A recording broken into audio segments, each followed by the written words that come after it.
로마서 8장 29절에서 30절 말씀을 집중적으로 우리가 공부하고 있어요. 이 말씀 우리 다 알다시피 창세전에, 그러면 창세전이냐? 그러면 바울이 그걸 깨닫고는 에베소서 1장 4절에 말씀하셨어요. 에베소서 1장 4절에 창세전에 우리를 예지하시고 예정하시고 택하셨다 그랬어요. 누가 그랬어요? 바울이. 그분도 늦게 깨달은 거예요. 이렇게 해서 우리도 이제 요 근래에 와서 이 부분을 우리가 지금 강조하면서 공부하고 있어요. 지난 시간에 우리가 예수님의 제자들 중에서 다 좀 이 창세전에 제자로서 예지되었고 또 예정되었고 또 불리움 받았고 다 부정과거라 그랬어요. 부정과거 잊지 마세요. 과거 창세전에입니다. 예정된 그런 분들을 예수님이 이제 제자로 부르시는 장면을 우리가 공부했어요. 그러니까 이분들은 그건 몰랐지만 예수님이 부르실 때 이 예지되고 예정된 분들이기 때문에 즉시 예수님의 부름에 응답했어요. 그런 공부를 했죠. 즉시. 그러면 왜 즉시일까? 그러면 그 이유를 우리가 이제 알게 돼요. 이 창세전에 이분들이 만들어지기 전에 이미 다 디자인됐구나 라는 것을 잊지 마시고, 오늘은 그 대표적으로 불림을 받은 분이 베드로 아닙니까? 그래서 오늘은 상당히 어려운 주제인데 제가 나름대로 쉽게 설명을 좀 해드리려고 그래요. 굉장히 어렵고 깊은 주제가 오늘 제가 다루려고 하는 주제인데요. 이 베드로예요. 이 대표적으로 12 제자 중에서 이 베드로가 대표 제자죠. 나중에 이제 예루살렘 교회의 이제 제일 높은 리더가 된 분이시죠. 수장이라고 그러나요? 된 분인데 이분에 대해서 우리가 좀 오늘 자세히 좀 다음 시간도 계속해서 할 거지만 조금 우리가 공부를 좀 하려고 그래요. 준비됐어요? 굉장히 어려워요. 어렵지만 쉽게 우리가 성령님이 깨닫게 하실 거예요. 이런 그 어려운 주제들을 제가 주님과 이렇게 대화하면서 주여 우리 팀들에게 이것을 제가 어떻게 설명하죠? 이게 제 고민이고, 근데 이런 고민할 필요가 없죠. 실은요. 성령님이 다 아시니까. 그러니까 여러분들 성령님이 잘 깨닫게 하실 거예요. 우선 베드로가 누군가라는 그 내용을 간단하게 제가 설명해 드릴게요. 베드로 하면은요, 갈릴리 출신 어부죠. 갈릴리 출신 어부죠. 성경 구절은 제가 지난 시간에 다 드렸어요. 그 부친의 이름은 요나라 그래요. 요나. 그리고 동생이 누구예요? 안드레예요. 동생이 안드레예요. 그리고 이제 이분이 종교가 뭐였을까요? 유대교를 믿는 그 사람이에요. 유대교 교인이에요. 기독교인이 아니에요. 오늘은 이 부분을 우리가 좀 자세히 공부하게 될 거예요. 유대교인이라 했다면은 유대교는 그 당시에 예수님 당시에 종파가 4개가 있었어요. 유대교 안에. 이제 순서대로요. 바리새파, 그 다음에 사두개파, 그 다음에 에센파라고 그래요. 에센파. 그 다음에 4번째는 열성당 그래요. 열성당. 이렇게 4파가 있었어요. 예수님 당시에 유대교 안에. 이 4파 중에 이 바리새파가 가장 숫자도 많고 또 소위 세력이 있는 그룹이에요. 근데 이것이 보수 그룹이에요. 그 반대로 진보 그룹이 누구냐면 그 유명한 사두개파예요. 이 사두개파는 예수님의 부활을 믿지 않았고 예수님만이 아니고 모든 인간의 부활을 믿지를 않았던 진보적 신앙을 가진 파들이에요. 그게 이제 사두개파라 그래요. 그 다음 세 번째 에센파는 바리새인보다도 더 보수파가 에센파예요. 그리고 이제 마지막에 열성당파는 뭐냐면은 정치적인 파예요. 다시 말하면 이스라엘이 로마 정권에 의해서 지금 식민지인데 이스라엘이 반드시 이 로마 정권에서 독립해야 된다라고 강하게 믿고 독립운동을 열심히 하던 파가 열성당파들이에요. 자, 그러면 여러분들 제가 한번 여쭤볼게요. 우리 지금 이 베드로는 이 네 파 중에 어디에 속해 있었을까? 그럼 나한테 좀 말해보세요. 이제 우리 다 짐작하는 거예요. 저는 이렇게 말하는 거예요. 베드로가 또 그 예수님의 제자들도 예수님이 내가 십자가 달려서 죽었다가 3일 만에 부활할 거다 이렇게 말씀을 하셨는데 나중에 이분들이 그걸 믿었어요? 안 믿었어요? 이분들이 그걸 믿지를 않았어요. 그렇기 때문에 무슨 파라고 생각하시면 될까? 바리새파 같아요. 바리새파라고 우리가 이제 한번 상상을 해보는 거예요. 어떤 문헌에도 이런 말이 없어요. 그렇지만 제가 이제 이렇게 상상하는 거예요. 그래서 바리새파다 이렇게 알고 계시면 되겠어요. 자, 이분이 언제 불림을 받았냐면 주후 27년에 부름받고 예수님이 주후 30년에 십자가에 달려 죽으셨잖아요. 그리고 부활하시고 그러니까 주후 27년경에 불림을 받았다라고 볼 때 나이가 몇 살이었을까? 그럼 제가 추정하는 거예요. 이분이 그 당시에 약 한 25세 정도 되지 않았을까 보는 거예요. 그러면 주후 2년에 태어난 분으로 보시면 돼요. 주후 2년에. 그 동생 안드레는 23세 정도 되지 않았을까 보고 있어요. 왜냐하면 베드로는 25세라고 하는 것은 이분이 결혼해가지고 벌써 마누라가 있는 거예요. 그 당시에 보면 그 정도 나이는 됐을 거라 보는 거예요. 한 25세. 그러니까 주후 몇 년에 태어났다고 보면 돼요? 주후 한 2년 정도에 태어났다고 보면 되고요. 동생 안드레는 그럼 23세니까 주후 몇 년에 태어났다고 보면 이 사람은 주후 한 4년 정도에 태어나지 않았나 보는 거예요. 그러면 주후 4년이 누구죠? 베드로도 아니죠? 누구예요? 바울이에요. 사도 바울이 주후 4년에 태어났어요. 주후 5년에 태어났어요. 그러니까 거의 비슷한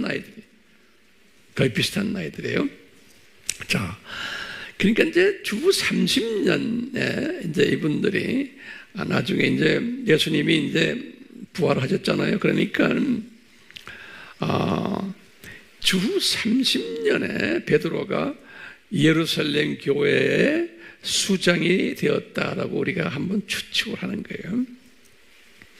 그리고 이분이 65년에 주후 65년에 순교를 당했으니까 이분이 63세 때 순교 당하지 않았나 이렇게 우리가 이제 추측을 하는 거예요. 자, 이제 이런 그 배경을 깔아놓고 예수님께서 이분이 창세전에 예루살렘 교회의 수장이죠. 최고 지도자예요. 될 것을 미리 디자인하셨다라고 이제 우리가 전제를 깔아놓으세요. 그러니까 예수님의 그 주권적 은혜로 이분이 이렇게 예수님의 제자로, 특히 수제자로 디자인된 이 베드로. 그렇기 때문에 예수님이 이분을 부르셨을 때 토치도 달지 않고 즉시로 이제 예수님의 부르심에 응했다라고 우리가 이제 한번 생각을 해보는 거예요. 그런데 예수님께서 이분을 부르셔가지고, 이분만 아니고 이제 제자들 다 하지만 특히 이제 오늘은 베드로에 관한 이야기예요. 부르셔가지고 3년 동안 이분을 훈련시켜 주셨어요. 3년 동안. 그러면 무슨 훈련을 시키느냐, 이것이 이제 우리가 오늘 주제예요. 이 무슨 훈련을 이분을 시키셨나? 그러면요, 이 베드로는 이제 예수님의 이제 수제자가 될 분인데, 이분은 지금 무슨 옷을 입고 있었냐면 그 당시에 유대교의 옷을 입고 있었어요. 유대교. 이게 이제 중요한 개념이에요.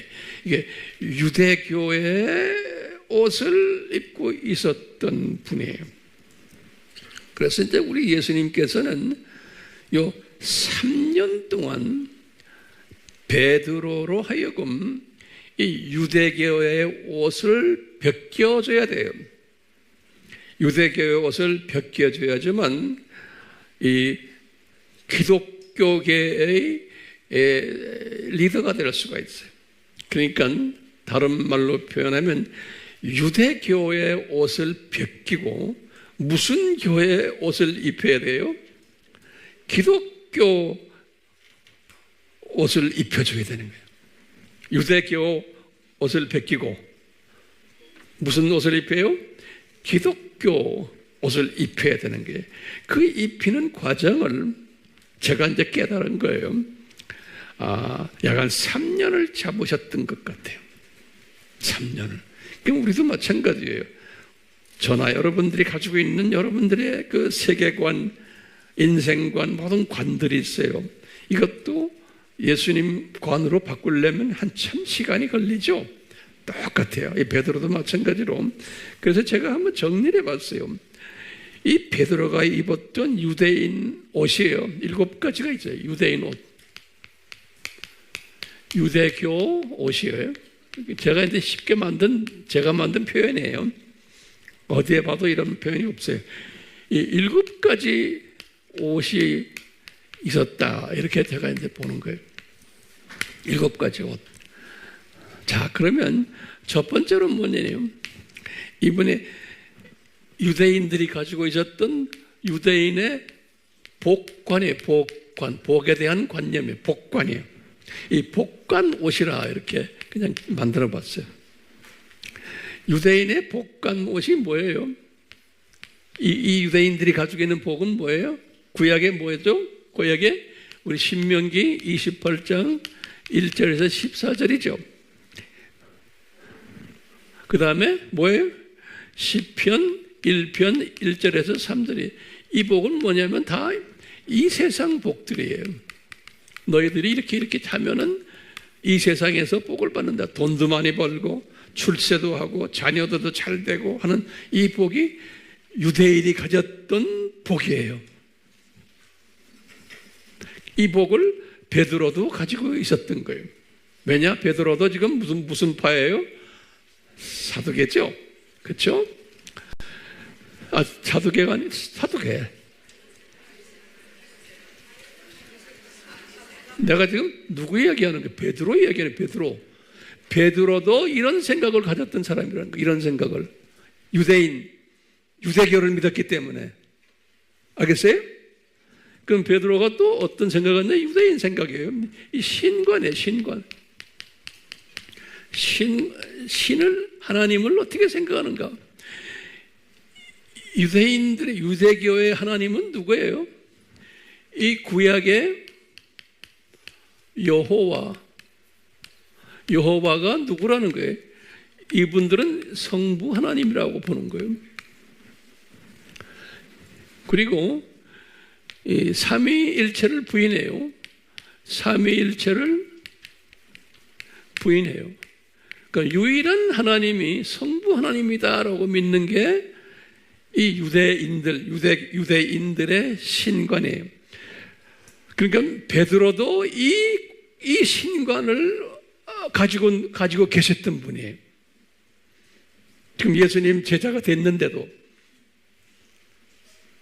몇 년 동안에 이제 우리가 자세히 보겠지만 거의 3년 동안 예수님 따라다니면서도요. 그러니까 이분들이 예수님 따라다닐 때 기독교인이었어요? 아니었어요? 기독교인이 아니었어요.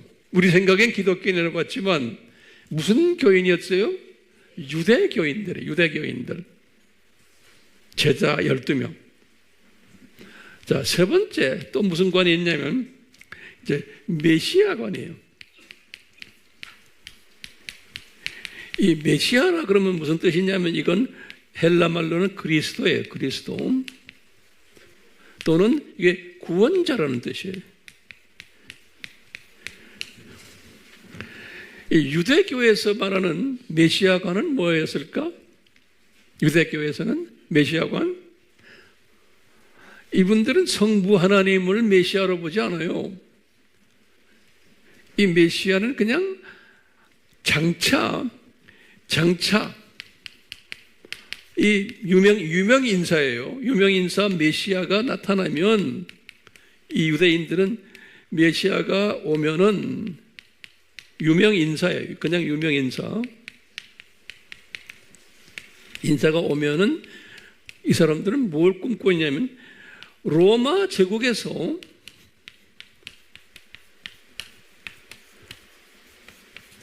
자기네가 해방될 것을 믿는 메시아관이에요.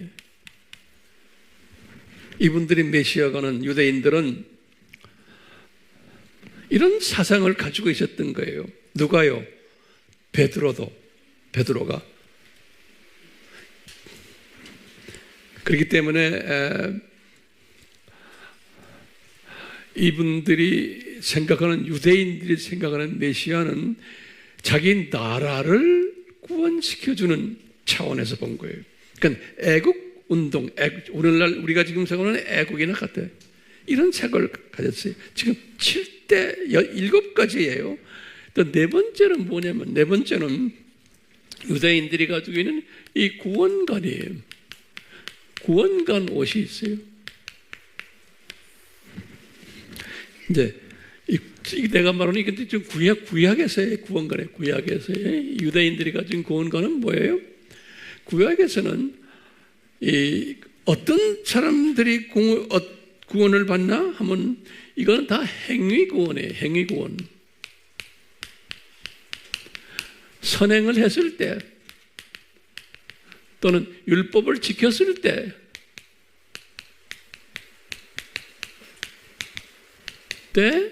구원받는다라고 생각하는 거예요. 이분들은요, 이 구원관이, 그러니까 행위 구원관이, 같이 말하면 이게 지금 우리 지금 알메니안적 구원관이에요. 내가 노력을 해야 돼요. 내 인간 책임이에요. 그래야지만, 근데 우리가 노력을 해서 이 율법을 지켜야 돼. 그리고 착한 행동을 해야 돼. 그러면 구원받는다라고. 베드로도 이 사상을 가지고 계셨던 분이에요. 이게 유대인들의 사고예요. 지금도 유대인들이 이런 사고를 가지고 있어요. 그 다음에 이제 민족관이에요. 민족관.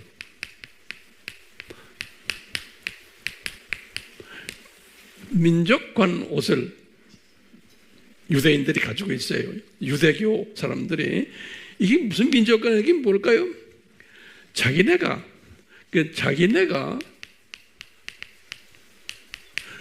유일한 선택받은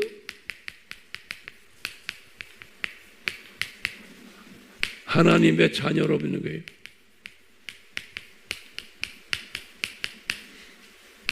자기네가 유일한 선택받은 하나님의 자녀로 믿는 것. 그러니까 김태희 이제 소위 이 엘리트 의식이 있어요.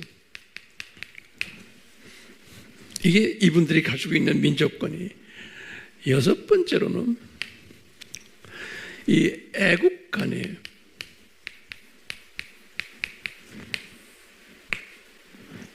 이들은 뭐냐면 로마 제국으로부터 해방되는 일을 하는 사람들은 애국자예요. 일하는 사람들이 애국자예요. 그러니까 여기도 봤지만 이 메시아가 와야 된다는 거. 와야 이것이 가능해지고 이 로마 제국에서 벗어나는 일이 우리의 일이라 보는 거예요. 그렇기 때문에 이 3년 훈련이 끝난 다음에 예수님이 제자들에게 뭐라 그랬냐면, 얘들아, 여기 보면 사도행전 1장 5절에 이제 3절부터 5절에 여기 보면은 예수님이 뭐라 그랬냐면, 얘들아, 예수님이 승천 바로 하기 직전이에요. 뭐라 그랬어요? 너희들 예루살렘을 떠나지 말고 성령 세례를 기다려라 그랬어요. 여기 성령 세례 받기를 위해서. 이거 오순절 다락방 사건을 지금 말하는 거예요. 그러니까 이분들이 12 제자들이 대답하는 게 기가 막힌 대답이에요. 사도행전 1장 6절에서 7절이에요. 이 대답이 기가 막힌 대답이에요. 이게 뭐라고 그러냐면, 그러면 예수님, 우리나라가 로마 제국에서 이제 독립되는 일이 일어날 겁니까? 이런 식으로 대답하는 거예요. 그러니까 이분들의 생각은 뭐예요? 애국하는 데만 관심이 있는 거예요. 베드로도 또 나머지 분들도 애국이에요. 그 애국이 뭐예요? 로마 제국에서 벗어나는 거예요. 그러니까 예수님이 그게 아니다 하면서 그 유명한 사도행전 1장 8절 말씀입니다. 이 기가 막힌 말씀이에요. 얘들아, 그게 니네 나라가 지금 독립하는 게 아니다. 너희 나라는 독립하지 않게끔 디자인되어 있다 그러는 거예요. 미리 내가 말했지 않냐? 예수님 뭐냐? 이 무화과 나무의 비유를 들면서 니네 나라가 앞으로 망할 것을. 그래서 언제까지 망했어요? 1948년까지 망했잖아요. 그러니까 하나님의 뜻은 애국하는 게 하나님의 뜻이 아니에요. 나라는, 어떤 나라는, 우리나라도 마찬가지예요. 예수님의 장중에서 그냥 예수님이 그냥 쓰시는 거예요. 예수님의 뜻대로 독립돼서 이게 아니에요. 우리나라도 마찬가지예요. 그러니까 예수님이 이 제자들도, 이 베드로도 이 애국의 아이디어가 많아가지고 그랬습니까? 하니까 아니다.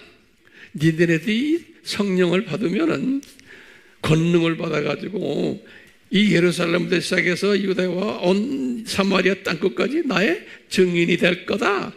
그래서 내가 너희들을 가지 말고 기다리라 그랬다. 니네 나라가 지금 독립하는 데 목적이 있는 게 아니다. 너희 나라는 독립하려면 아직도 몇 년 가야, 2000년 정도 가야 된다. 그랬어요. 그렇지만 이분들은 그런 생각했던 거예요. 우리 오늘날도 마찬가지예요.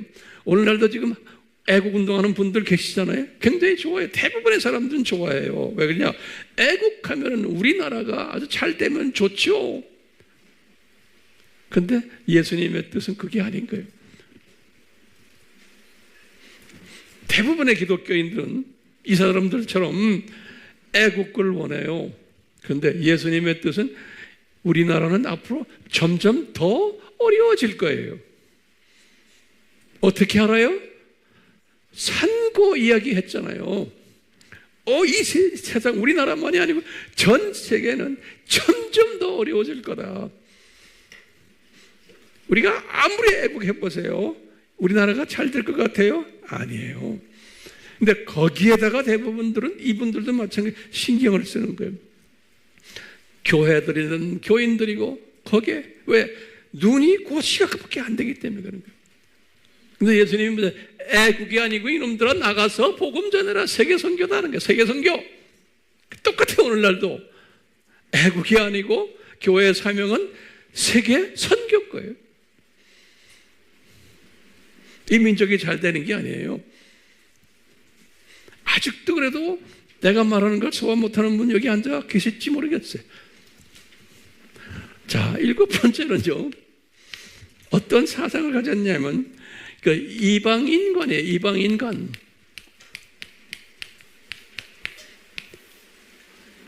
무슨 소리예요? 이 유대인들은 이방인들을 뭐라고 생각해요? 이방인들은 열등 민족으로 본 거예요. 열등 민족으로. 그렇죠? 그뿐만 아니라 저주받은 민족으로 봐요.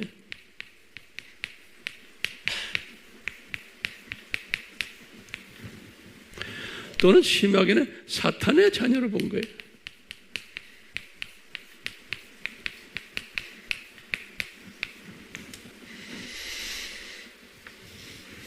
이게 베드로가 가지고 있었던 7가지의 유대인관이에요. 유대인 옷이에요. 베드로만이 아니고 모든 유대인들이 예수님이 지금 이 3년 동안에 이분들을 어떤 사람들로 만들려고 그래요?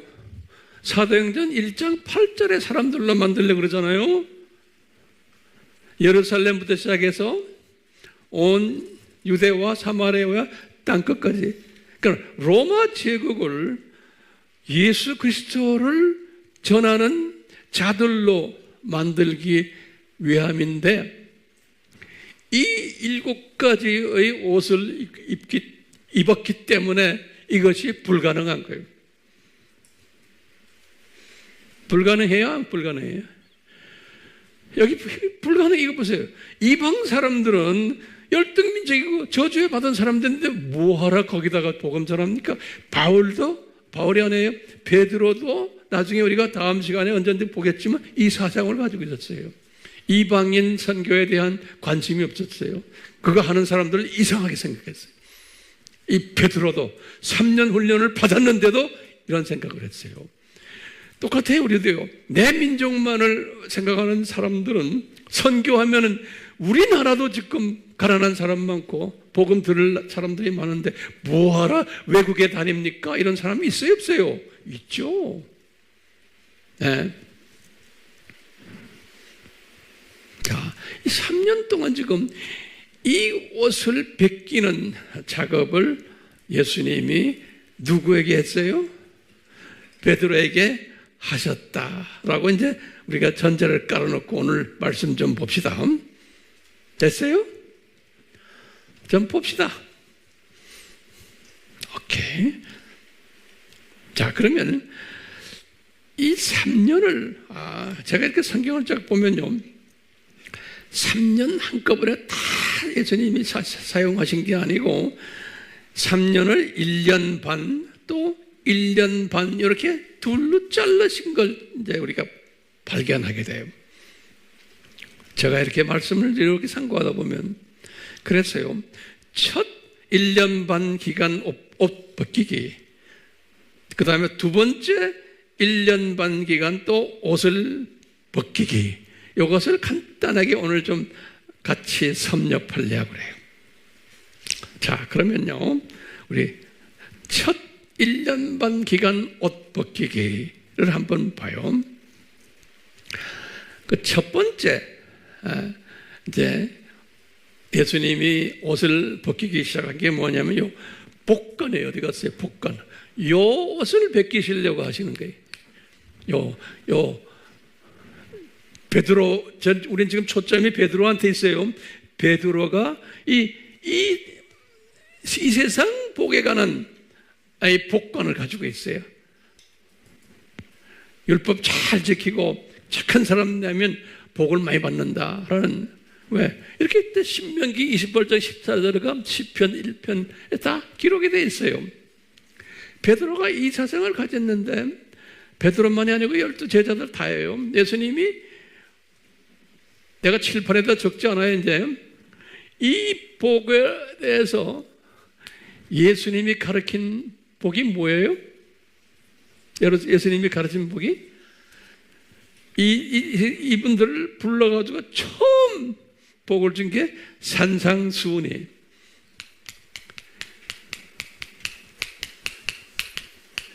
이분들을 부르자마자 말씀하신 게 산상수훈이에요. 이게 우리 마태복음 5장에서 7장이죠. 이 산상수훈 이야기가 뭐예요? 한마디로 말하면 산상수훈의 마태복음 5장 12절에 그랬죠. 마태복음 5장에 너희들이 이 팔복의 사람이 되면 어떻게 된다? 하늘의 상이 크리라 그랬어요. 그렇죠? 하늘의 상이. 그러니까 저 세상 복을 예수님이 이야기하는 거예요. 이 팔복이. 근데 베드로의 생각을 완전히 바꾸시는 거예요. 베드로야, 이제 너는 이때까지 이 세상 복만 생각했지, 너 이제 내 제자가 되려면은, 창세전에 내가 너를 디자인한 제자, 이 제자가 되려면은 이제는 생각을 저 세상 복을 이제 생각해야 된다라고 하는 거예요. 그래서 뭘 줬어요? 산상수훈을 던져준 거예요. 부르자마자. 두 번째로 베드로에게 또 가르쳐 준 게 뭐냐면 신권이에요. 신권이에요. 이 신권은요, 구약 사람들은 어떻게 신권이 되어 있다고 그랬어요? 구약의 여호와가 성부님이라고 본 거예요. 그렇죠? 그런데 여기에 보면은 여호와 해서 우리가 여호와 라파 알죠? 적으시겠어요? 이 여호와 라파도 성부님으로 보고 그분들이 본 거예요. 그러니까 병 고치는 분, 라파 병 고치는 분이죠. 근데 이제 그것이 그 병 고치는 그 여호와 라파가 그게 성부님이 아니다라는 걸 가르치시는 거예요. 그러기 위해서는 예수님이 병자들을 예수님이 고치기 시작하는 거예요.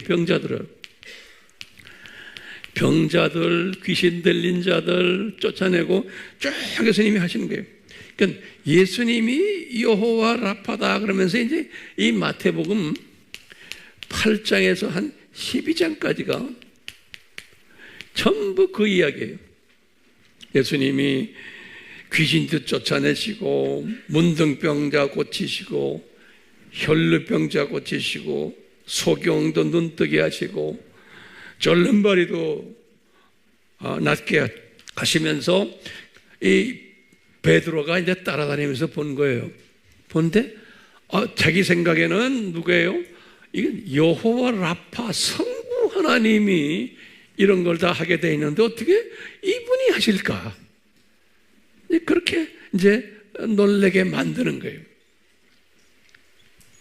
자, 그래서 이제 이 신관을 이제 변하게 하시는 거예요. 또 알다시피 이제 예수님이 창조자라는 거예요. 이 신관이에요. 이제 요한복음 요한에게 1장 1절에서 3절에 말을 해줬어요. 또 지금 베드로가 그걸 자꾸 듣는 거예요. 이 창조자가 성부 하나님이 아니구나. 실제로 창조하신 분은 우리가 따라다니는 이 예수님이시구나. 자꾸 이제 이 머리 구조를 바꾸게 연습시키는 거예요. 머리 구조를. 그뿐 아니라 예수님께서 이 마태복음 12장 8절에 보면은 이제 10계명 때 뭐냐? 네 번째 계명이 안식일의 주인이 성부 하나님으로 보고 있거든요. 구약에서는 이분의 느낄 때는. 그런데 예수님이 그런 게 안식일의 주인이 나다 그런 거예요.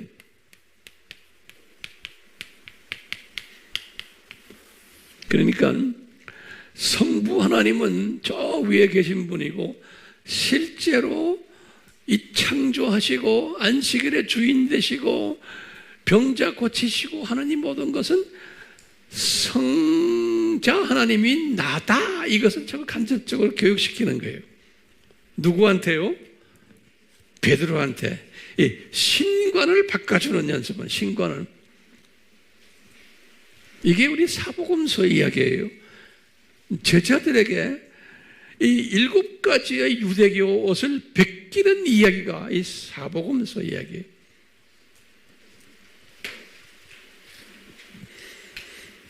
그리고 이제 메시아 감도 이제 바꾸기 시작하는 거예요. 이분한테 메시아 감도.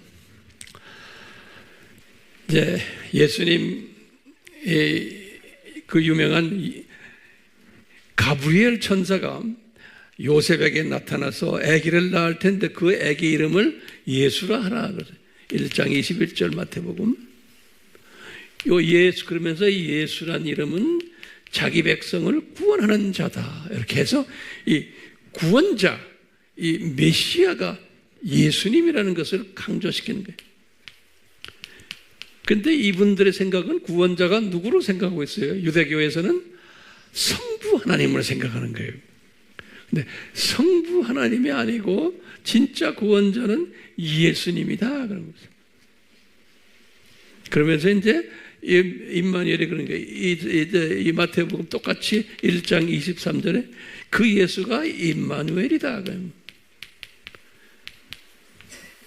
근데 이사야서 7장 14절에 보면 구약에서 요 임마누엘이 성부 하나님이 아닌 이 사람들은 임마누엘을 성부 하나님으로 알고 있었는데 구약에서는 이사야서 7장 14절에 실제로 이분이 예수님이라는 거예요. 그래서 생각을 다 이렇게 바꿔주는 거예요. 무슨 생각을 바꿔야 지금요? 이 복관, 신관, 메시아관 이것을 이렇게 자꾸 바꿔주는 거예요.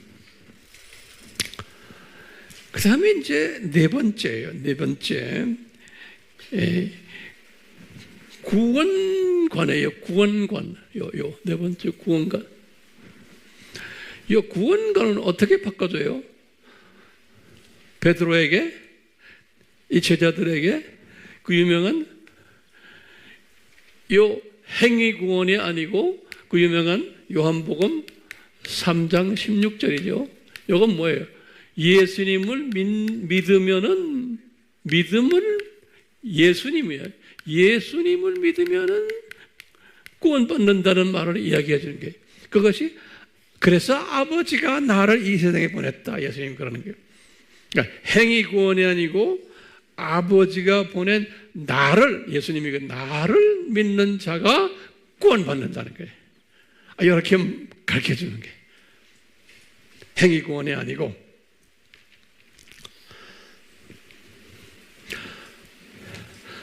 그러니까 지금 이게 1년 반 동안에 최소한 요 4가지, 1년 반 동안 요 4가지의 생각을 바꾸는 연습을 시켰어요. 요 1년 반 동안에. 누구한테요? 베드로한테. 우리가 사복음서를 보면은. 자, 이 4가지 훈련을 딱 시킨 다음에, 그 다음에 이제 예수님의 그 유명한 사건이 일어나요. 이제 여기다 내가 그 유명한 예수님이 제자들을 데리고 가이사라 빌립보로 올라가세요. 이 가이사라 빌립보는 이스라엘이 이렇게 있으면 제일 북쪽에 있는 요 땅에 여기 이제 가셔서 이제 마태복음 16장 13절에서 20절이 이거 아주 유명한 이야기죠. 가이사라 빌립보에 여기. 요건 노트에 따로 적으세요. 내가 칠판에 이제 안 적어요. 예수님이 제자들에게 이러는 거예요. 이제 지금부터 하나하나 제가 칠판에 안 적어요. 여러분들이 이제 노트에 잘 정리하세요. 굉장히 중요한 개념들이에요. 이렇게 4번을 이렇게 생각 바꾸는 훈련을 시킨 다음에 그 다음에 이제 이렇게 제자들을 데리고 가이사라 빌립보 이제 산 언덕에 올라가서 하는 말씀이 그러는 거예요. 얘들아, 지금 유대인들이 나를 누구라고 생각하느냐 하고 물어보는 거예요. 유대인들이에요. 지금 1년 반 동안 지금 우리를 따라다니는 유대인들이 있잖아. 그분들이 나를 누구라고 생각하느냐 이렇게 이제 물어보니까 그 안에 있던 제자들이 이런 말을 하는 거예요. 어떤 분은요, 선생님을 세례 요한으로 생각하는 분도 계시고요. 어떤 분은 엘리야라고 말하는 분도 계시고요. 어떤 분은 선지자들 중 한 분 같습니다라고 말하는 분들이 있다는 거예요. 그러니까 예수님이 물어보는 거예요. 너희들은 12 제자들에게 물어보니까 너희들은 나를 누구라고 생각하느냐 이렇게 딱 여쭈니까 그 중에 대표되는 베드로가 탁 일어서 가지고 아주 유명한 말을 하는 거예요. 주는 그리스도시요 살아계신 하나님의 아들입니다. 그런 거예요. 기가 막힌 말하는 거예요. 그럼 봐요. 갑자기 이 양반이 주는 그리스도시요? 그럼 무슨 소리예요? 예수님 당신이 그리스도라는 구원자입니다. 그러는 거예요. 이분의 생각은 구약적인 유대교에서는 구원자가 성부예요. 그렇죠? 그런데 갑자기 이 양반이 마음이 바뀌었는지 선생님은 그리스도고 하나님의 아들입니다. 그러는 거예요. 기가 막힌 말하는 거예요. 여러분들 우리가 기독론에서 배웠지만 하나님의 아들이라는 뜻이 뭔지 아세요? 그건 노트에 꼭 적으세요. 하나님의 아들이라는 그 휴이오스는 대문자 휴H예요. 이 말은 뭐냐면 하나님과, 그러니까 성부 하나님과 동등한 분이십니다. 이런 뜻이에요. 하나님의 아들이라는 말이 뭐가 동등하냐? 권력도 동등하고 이 계급도 동등하고 모든 것이 다 동등한 분이십니다. 이런 의미에서의 말을 할 때 하나님의 아들 그러는 거예요. 갑자기 이 베드로가요 완전히 지금 이 유대 옷을 벗고는 이 진짜 예수님에 대해서 이야기를 하는 거예요. 그러니까 그 말을 딱 예수님이 듣고는 예수님은 그 말을 듣고 싶으세요? 안 듣고 싶으세요? 그 말을 듣고 싶은 거예요.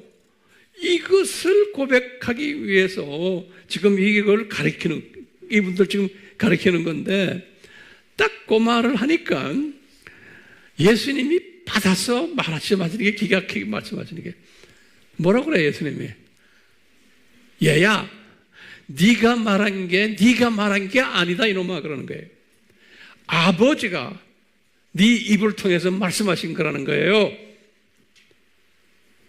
아버지가 그러니까 베드로가 믿음이 있어가지고 이 말한 게 아니라는 거예요. 기가 막힌 말이에요. 우리 이것을 베드로의 신앙 고백이라고 그러거든요. 근데 알고 보면 이게 베드로의 신앙 고백이 아니에요. 아버지가 베드로의 입을 통해서 그냥 나머지 제자들이 듣도록 한 것뿐이지 베드로의 마음속에서 나온 게 아니라는 거예요. 그러니까 제가 여쭤봐요. 1년 반 동안에 이렇게 베드로를 훈련시켰는데 베드로가 훈련이 됐어요? 안 됐어요? 안 된 거예요. 전혀 안 된 거예요. 베드로가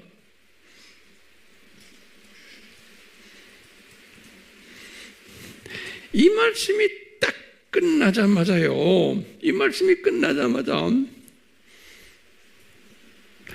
예수님께서 기가 막힌 성경 말씀을 이야기를 해요. 이게 뭐냐면요. 이게 이제 첫 번째 1년 반이 끝나고 이제 두 번째 1년 반 시작하는 거예요. 그러니까 요 베드로의 신앙 고백까지가 첫 번째 1년 반으로 보세요.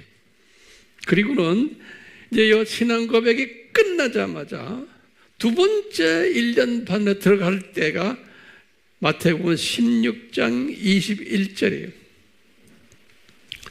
마태복음 16장 21절에 기가 막힌 말씀하시는 거예요. 이때로부터 그러는 거예요. 다시 말해 베드로 고백이 있은 후부터 그러면서 예수님이 기가 막힌 말씀하신 거예요.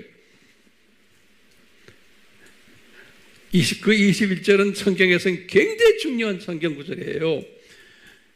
예수께서 이때로부터 예수 그리스도께서 자기가 예루살렘에 올라가 장로들과 대제사장들과 서기관들에게 많은 고난을 받고 죽임을 당하고 제3일에 살아나야 할 것을 하면서 원어를 봐도 똑같아요. must. 영어로는 must. 반드시 내가 그렇게 살아나야 할 것을 반드시 예루살렘에 가야 되고 그곳에서 장로들과 대제사장들과 서기관들에게 고난을 받아서 십자가에서 반드시 죽어야 되고 그리고는 제3일에 반드시 살아나야 될 것을 제자들에게 비로소라는 단어를 썼어요.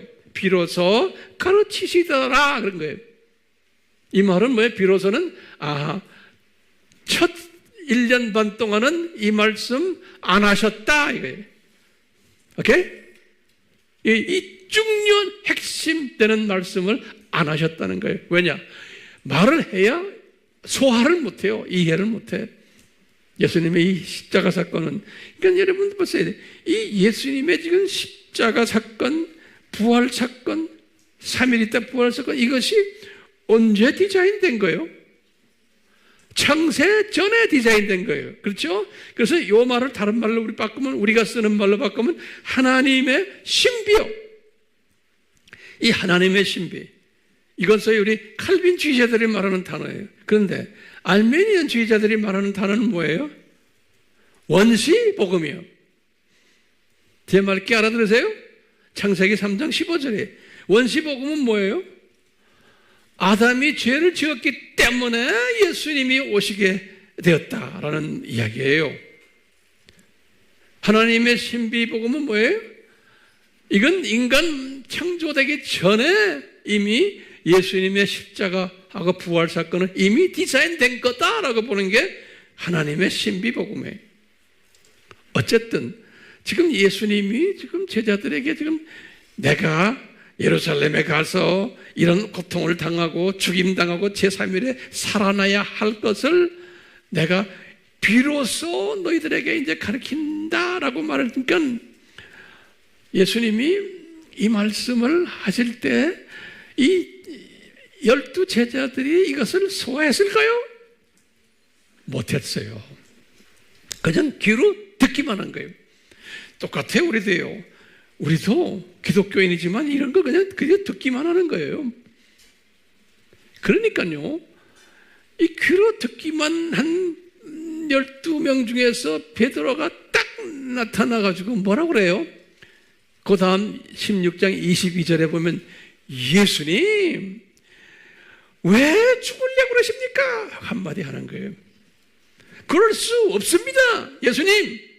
그러니까 예수님 뭐라고 그래요? 이 사탄아 물러가라! 이렇게 말씀하시는 걸 다 알죠? 예? 그러니까 갑자기 베드로가 사탄이 돼버린 거예요. 그러면서 말씀하시는 게 이 베드로야, 너는 하나님의 일을 생각하지 않고 사람의 일만 생각하는구나. 이렇게 말하는 거예요. 그러니까 수 없는 하나님의 자녀들이 베드로는 이게 예정된 사람이에요. 하나님의 종으로 지금 하나님의 종으로 창세전에 예정된 사람인데 아직까지 보면은 이 수준밖에 안 되는 거예요.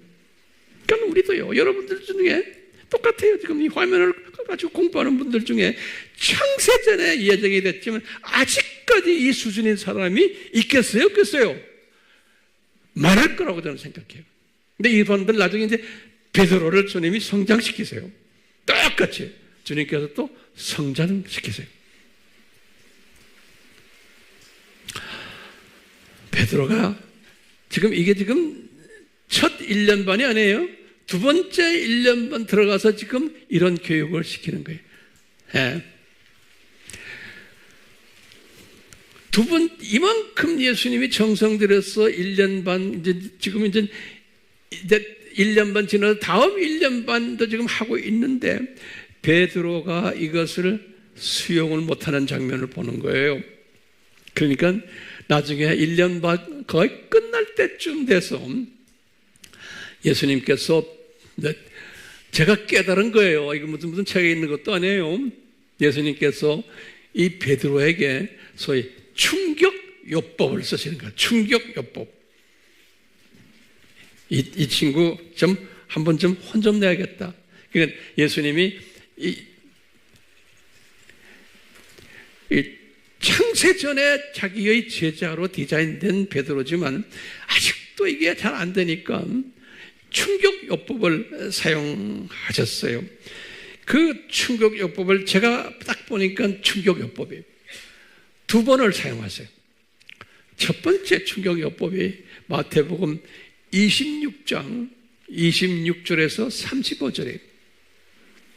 두 번째 충격요법이 똑같이 마태복음 26장 69절에서 75절이에요.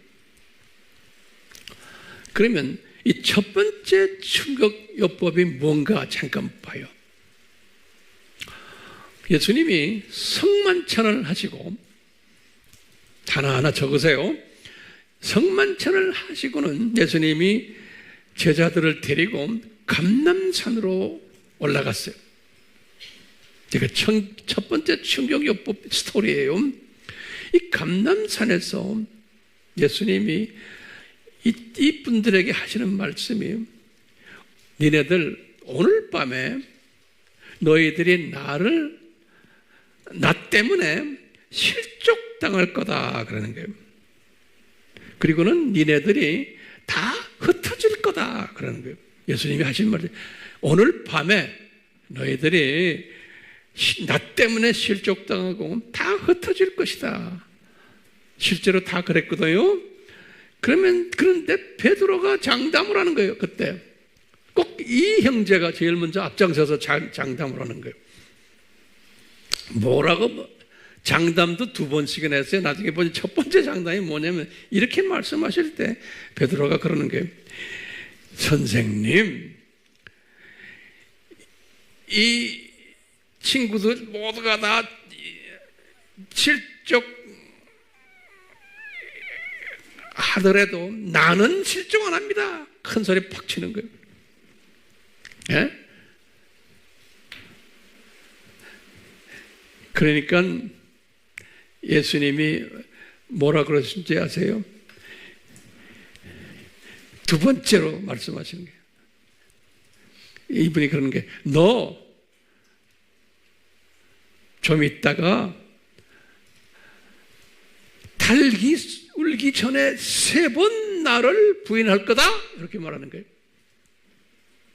26장 34절에 그러니까 이분이 여기에 대해서 또 장담을 하는 거예요.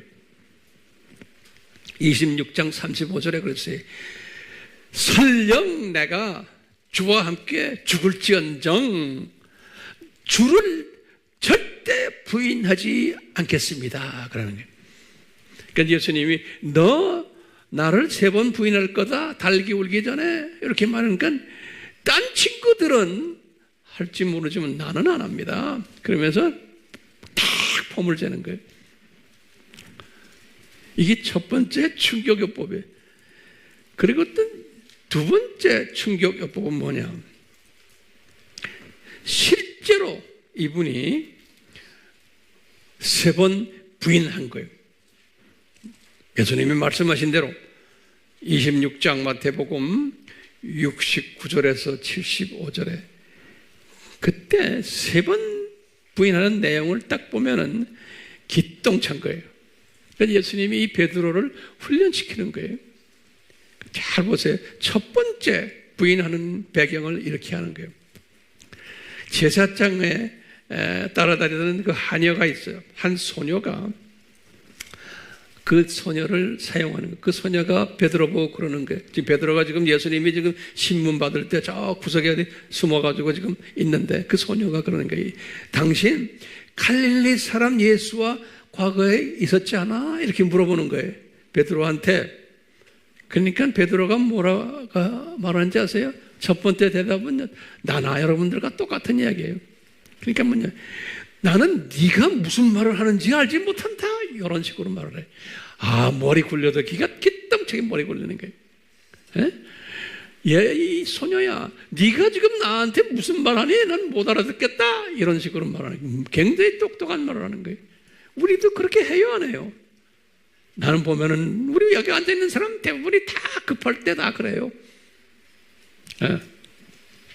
이거 안 하는 사람이 진짜 괜찮은 사람이에요. 두 번째 부인하는 장면을 보면요, 또 다른 하녀가 있었는데 그 하녀가 이렇게 베드로한테 그러는 거예요.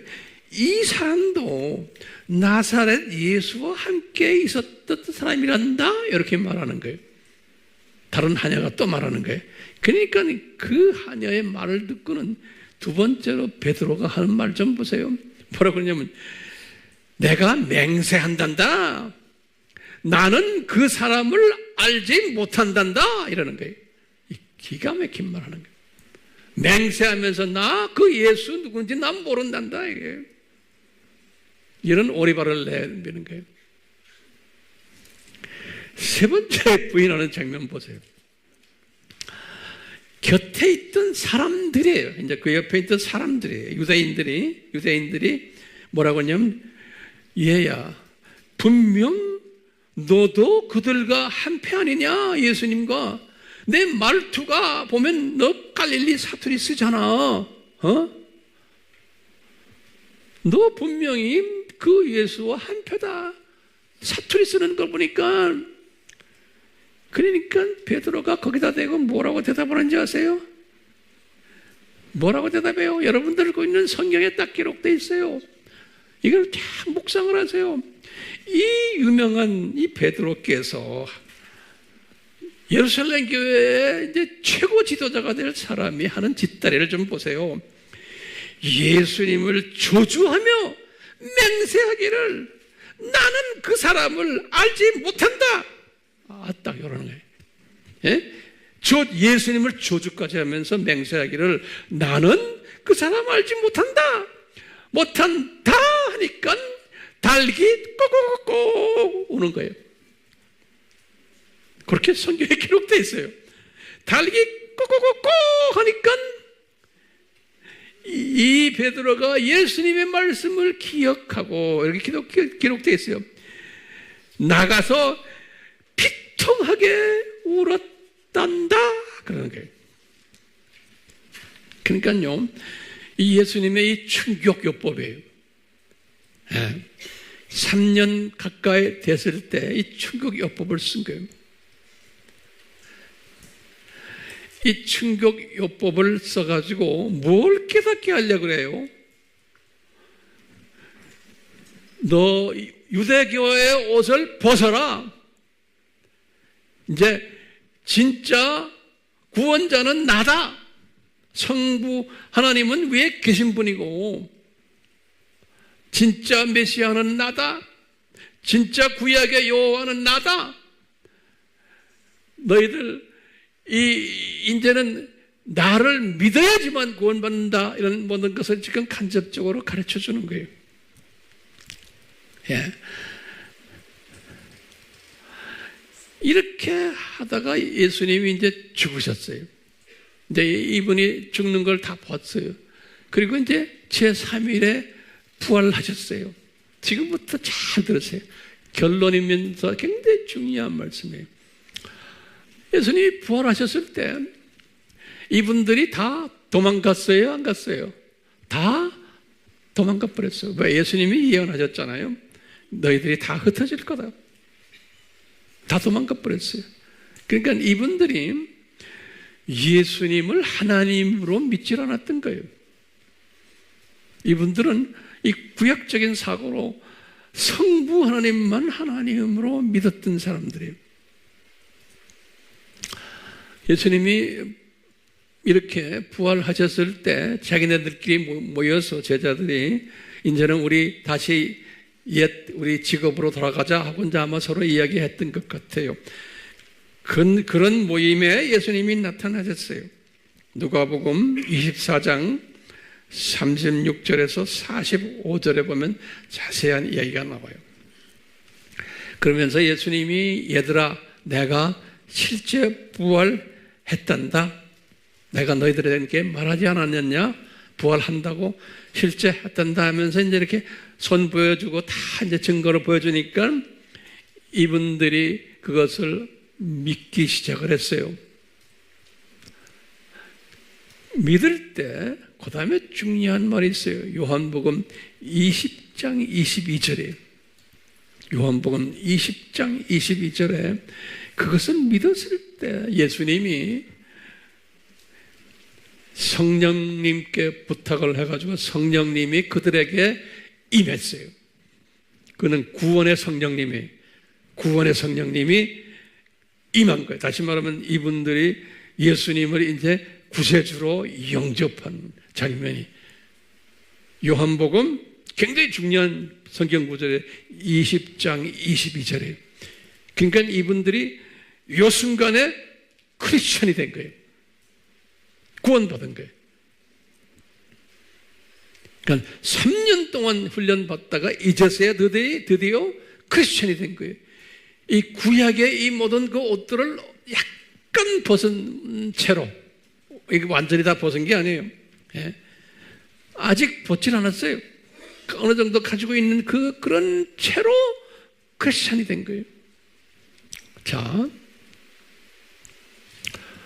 그런데도 이분들이 크리스천이 됐는데도 고향 나사렛 저 북쪽으로 갈릴리 지방으로 올라가 가지고 옛 고기잡이를 다시 시작을 했어요. 요한복음 21장 1절에서부터 14절에 그 스토리가 있어요. 거기에 한 7명의 제자들이 거기 가서 이제 고기잡이를 하는데 요한복음 21장 1절에서부터 14절의 스토리예요. 예수님이 거기에 방문하셔가지고 이들과 같이 식사를 하는 이야기가 나와요. 그리고 이제 오늘 본문 말씀을 제가 이제 여러분들에게 드리려고 하는 거예요. 지금까지 잘 따라왔어요? 나도 힘들어요. 여기까지 설명하기가. 그렇지만 이게 중요한 이야기예요? 아니에요? 굉장히 중요해요. 자, 지금부터 중요한 얘기가 나오는 거예요.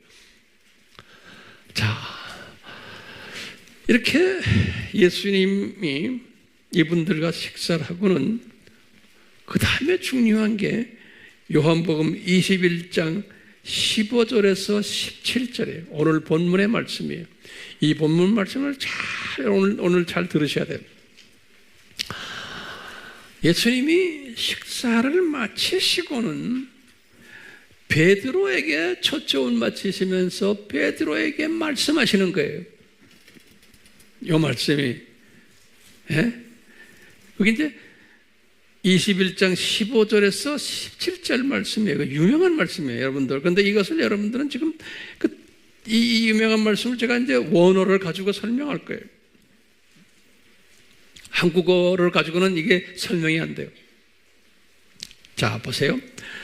이제 봐요. 이게 유명한 말이니까 여러분들 다 아는 이야기예요. 자, 보세요. 15절이에요. 요나의 아들 시몬아, 이제 베드로에게 말하는 거예요. 내가 이 사람들보다 그런 거예요. 그러니까 네 친구들이 제자들이죠. 네 친구들보다 나를 더 사랑하느냐라고 물어보는 거예요. 이 기가 막힌 비교급이에요. You love me more than the friends, your friends. 그때 더 사랑하느냐 할 때 내가 원어를 딱 들여다보니까 이때 이 사랑이라는 걸 무슨 단어를 썼냐면 노트에 꼭 적어놓으세요.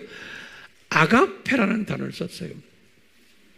네, 기가 막히게 아가파스메 프레이온 그런 건 덜한 소리예요. 아가파스메 프레이온 더 네 친구들보다도 네가 나를 더 아가페 사랑하느냐 이렇게 물어보는 거예요. 그러니까 네 친구들을 네가 아가페 사랑하느냐 이렇게 물어보네. 그런 소리예요.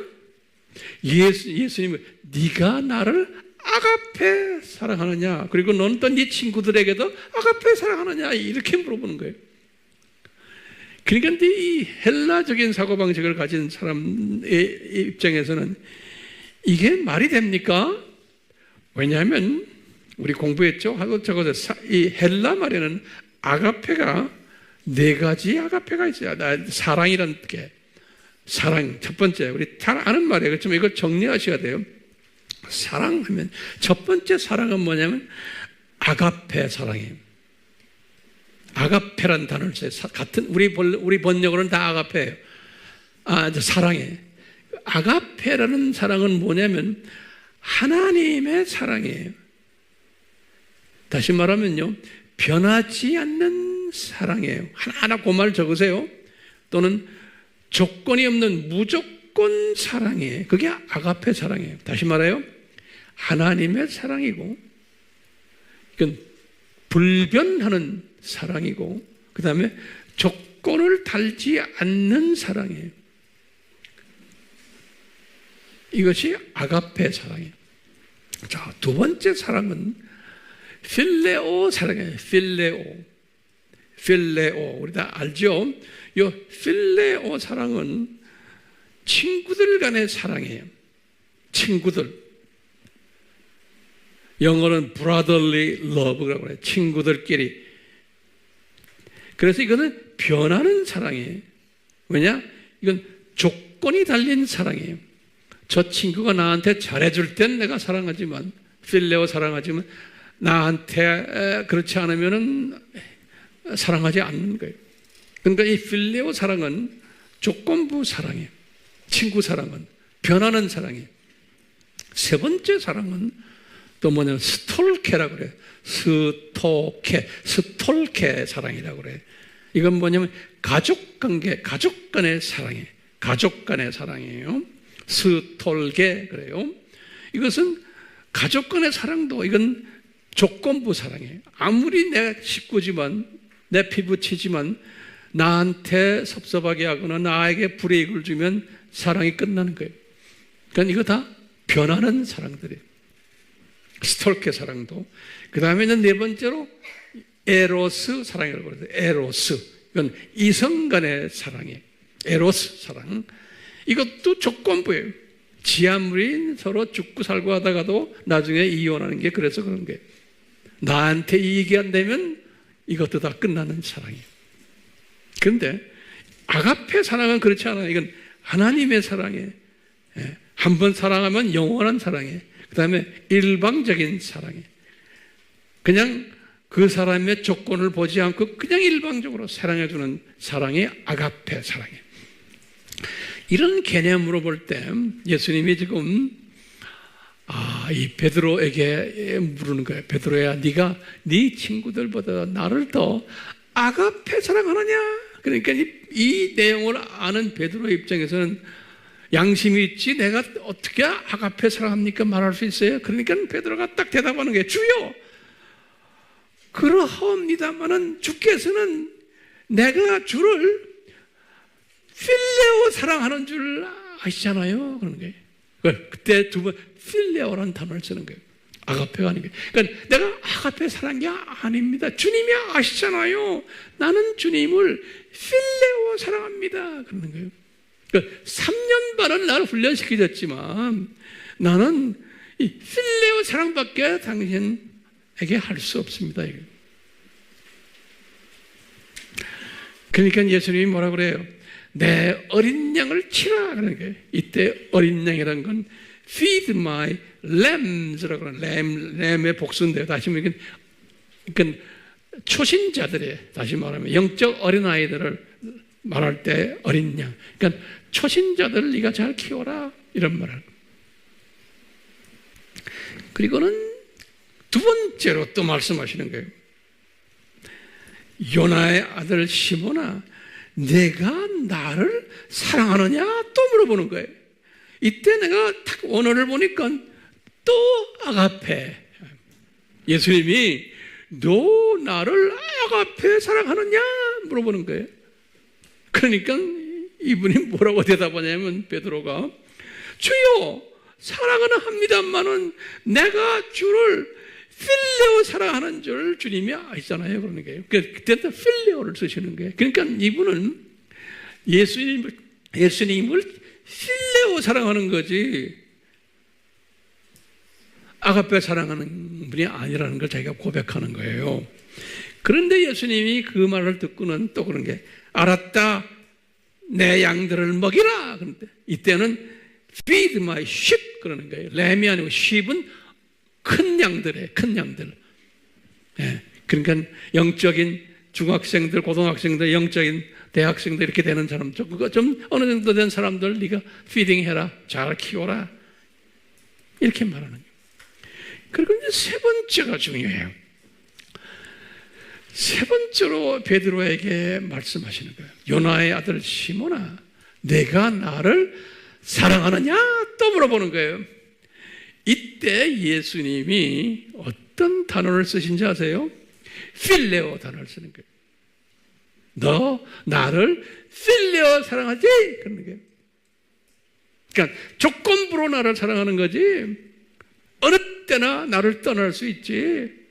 그 필레오 사랑을 물어보는 거예요. 그러니까 거기 지금 뭐라고 써 있냐면 요한이 이제 기록한 거예요. 주께서 3번이나 내가 나를 사랑하느냐 하시니 베드로가 상심하여 마음이 아주 근심스러워 가지고 말하기를 주여 주께서는 모든 것 아시잖아요. 그러는 거예요. 그러니까 이분이 이 3년 반 동안에 어느 수준에 갔냐면 예수님이 전지전능하신 분임을 이미 알았어요. 기가 막힌 거예요. 그러니까 지금 선생님은 모든 것을 아시는 분이십니다. 내가 예수님을 필레오 사랑하는 줄을 아십니다. 예수님 아시잖아요. 딱 그러는 거예요. 그러니까 예수님이 알았다. 내 양을 먹이라. 다시 feed my sheep 그런 게 성인 큰 양들을 먹이라. 나중에 그래서 다 먹이잖아요. 다시 말하면요, 우리 목회자들이 양들을 먹이는 분들인데 예수님을 필레오 사랑하는 목회자들이 많을 것을 이야기하는 거예요.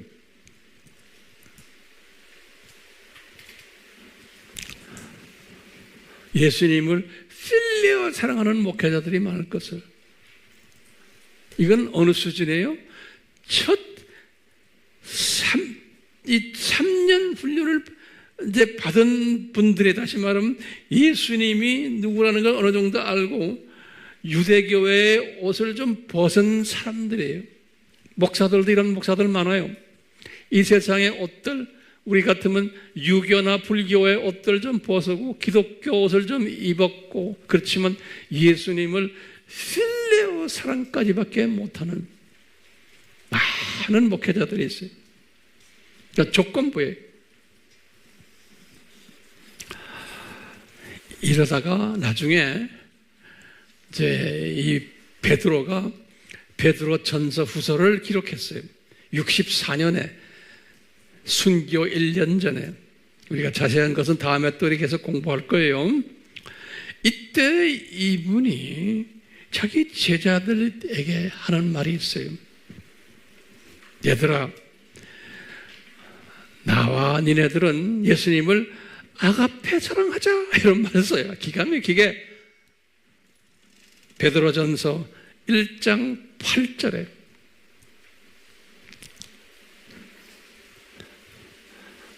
이것을 내가 오늘 말씀을 이렇게 제가 묵상하면서요, 우리가 이런 걸 깨달아요. 아하, 그 다음에 이제 결론이면서 우리가 깨달은 거예요. 제가 깨달은 거예요. 그리고 이것이 여러분들도 깨달아서 이것을 여러분들 삶 속에 항상 대입하시길 바라요. 베드로가 창세전의 제자로 이미 디자인된 분이에요. 그렇지만 이 사람이 하루아침에 제자가 된 게 아니에요. 온갖 유대 옷을 다 벗도록 3년 동안 이 훈련을 시켰어요. 3년을 이 훈련 시켰는데도 별 효과가 없었던 것을 우리에게 보여주고 있어요. 다시 말하면 예수님을 필레오적으로만 사랑하는 제자예요. 창세전의 제자로 디자인됐는데도, 이게 중요한 개념이에요. 창세전의 제자로 디자인됐는데도 이 유대인 이 옷을 벗지를 못하고, 그 다음에 이 예수님에 대한 이해가 아직도 약한 분들이, 그렇기 때문에 스스로가 예수님, 제가 예수님을 아가페로 사랑 못합니다. 아주 솔직한 대답이죠. 똑같이 이 모습을 우리에게 보여주시는 게 왜 그럴까요? 수없는 하나님의 종들 중에서, 오늘은 지금 우리 베드로를 이야기하는 건 이제 종들을 이야기하는 거예요. 하나님의 종하면 목사만이 아니에요. 뭐 전도사, 선교사, 장로들까지예요. 권사들까지. 이 예수님의 창세전의 이 예지하심에 의해서 이런 포지션을 가지게 되었지만, 아직도 베드로처럼 예수님을 이 아가페 사랑을 하지 못하는 분들이 많을 것을 우리에게 보여주고 있는 거예요. 그런데 이제 알다시피 진짜 창세전에 예지된 사람이라면 베드로에게, 우리가 다음 시간에 공부하겠지만 베드로에게 온갖 이 훈련을 시킨 후에 필레오가 아니고 아가페 사랑을 하는 사람으로 발전을 시켜주세요. 하나님이 때가 찼을 때. 그러니까 여러분들이 이제 나이가 차서 어느 정도 이제 나이가 한 60이 정도 되고 이제 이렇게 됐을 때는 이제는 이 삶이 이 예수님을 진짜 창세전에 예지된 분이라면 예수님께서 이제 이런 성품을 이렇게 변화시켜 주게 돼 있는 거예요. 진짜 예지가 되었다면.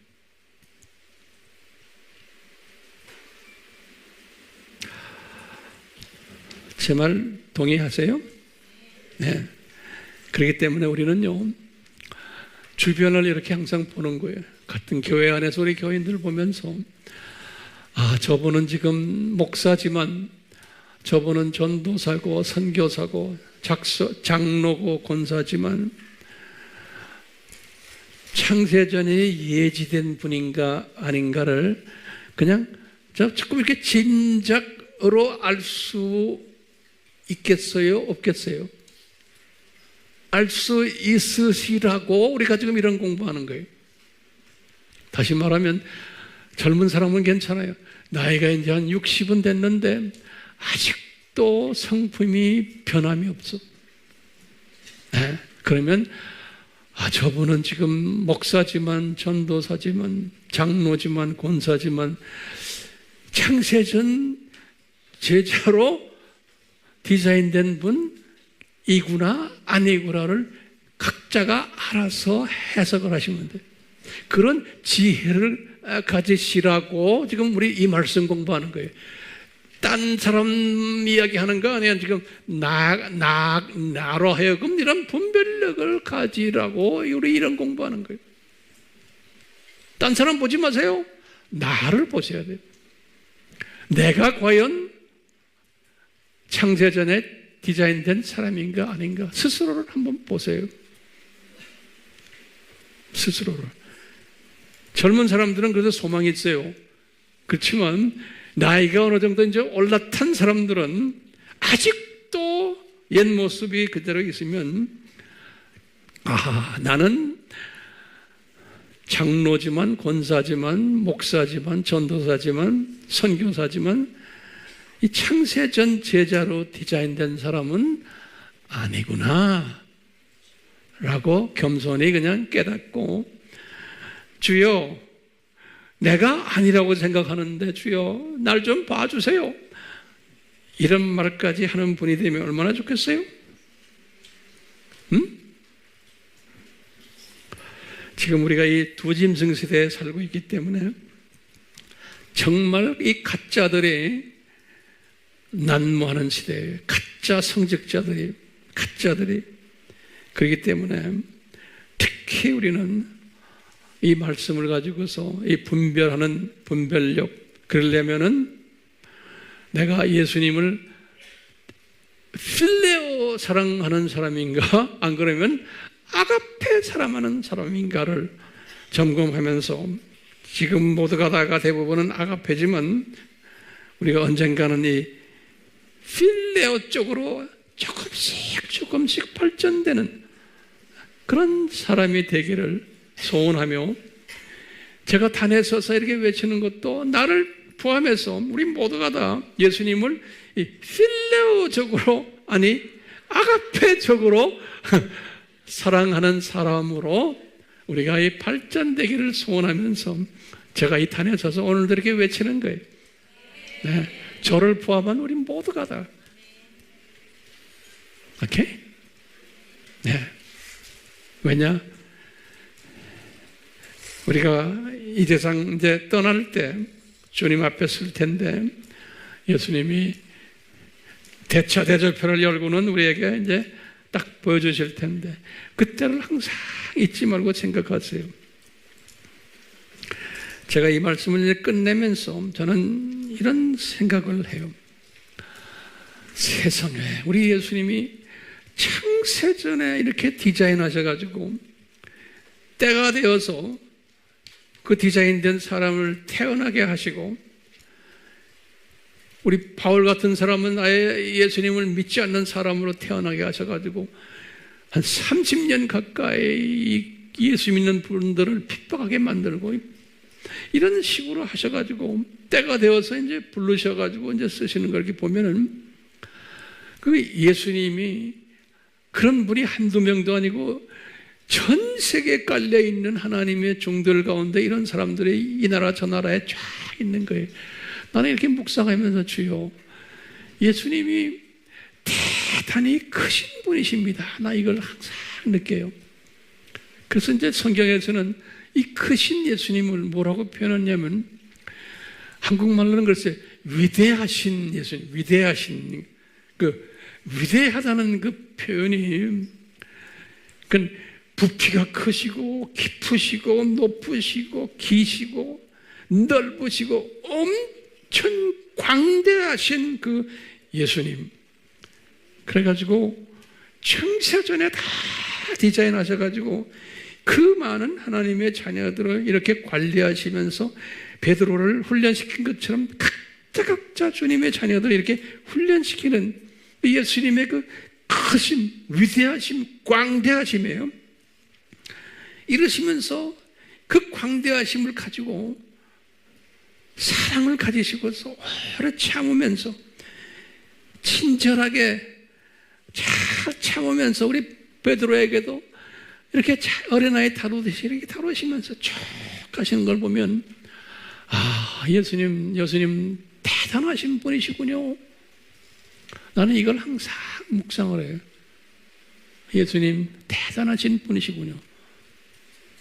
이 대단하신 예수님을 깨달을 때 딱 보면은 우리 주변에 여러분들 보면 아직도 뭐 예수님 따라가려면 다 우리가 지금 각자가 있는 데서 지금 막 열심히 하고 있는데 주변에 좀 잘난 사람도 있고 잘 가는 분도 있고 안 가는 분, 못 가는 분도 있잖아요.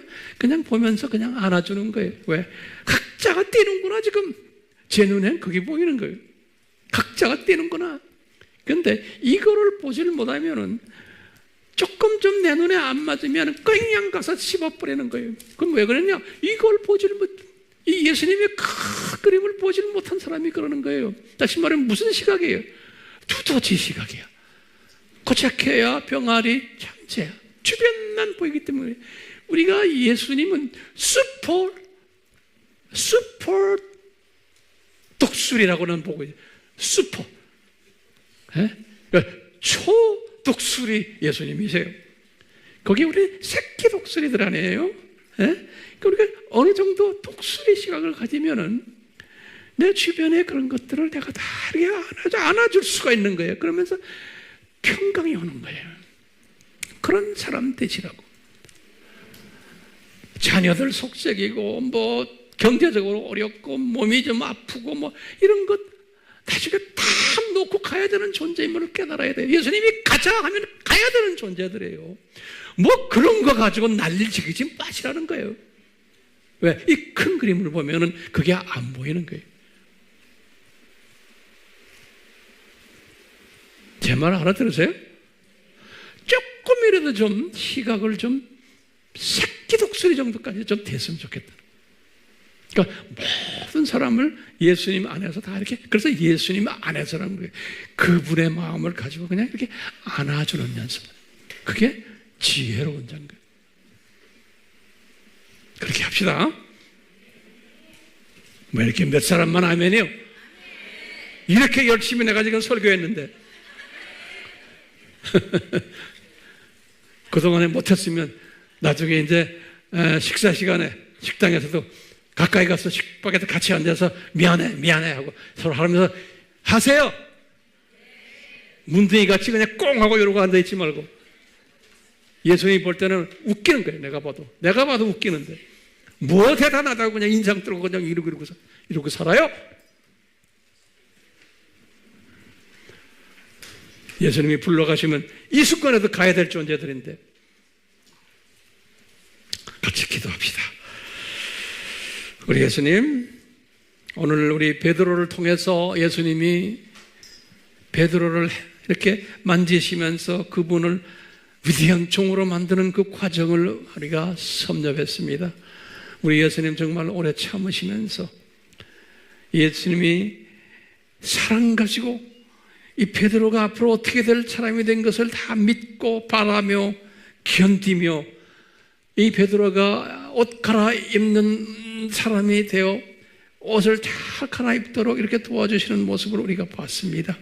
주여, 예수님이 우리에게도 이렇게 하고 계심을 우리가 알고 있습니다. 주여 감사합니다. 이 위대하신 예수님 홀로 영광 받아 주시옵소서. 예수님의 이름으로 기도드리옵나이다. 아멘.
예수님은 창세전부터 모든 걸 디자인하시고 지금 오늘날까지 모든 일들을 이렇게 진행하고 계신 예수님, 너무나 위대하시고 크십니다.